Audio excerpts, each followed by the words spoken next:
How to unblock and retrieve messages on WhatsApp. Hello there. We've all had those moments when we block someone on WhatsApp and later reconsider. In this tutorial, we'll learn how to unblock someone on WhatsApp and retrieve their messages.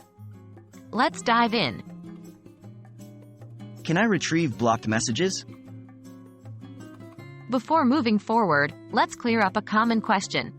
If someone sends you messages while they are blocked, those messages won't be delivered to you even after unblocking. Only messages sent after unblocking will be received.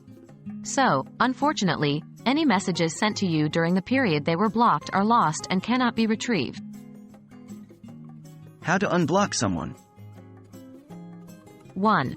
Open your WhatsApp application. 2.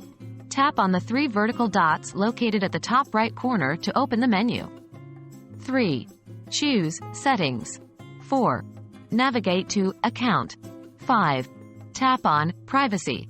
6. Now, click on Blocked Contacts. Here, you'll see a list of contacts you've blocked. 7. Find the contact you wish to unblock and tap on their name. 8.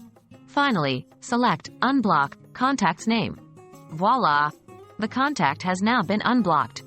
Remember, as mentioned before, you won't receive any messages they sent while they were blocked, but you'll get all future messages from them.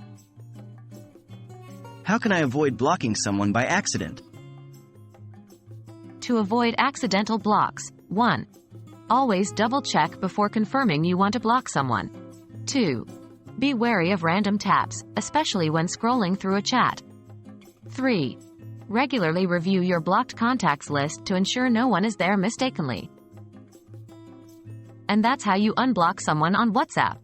Remember, communication is key, so always think twice before blocking someone.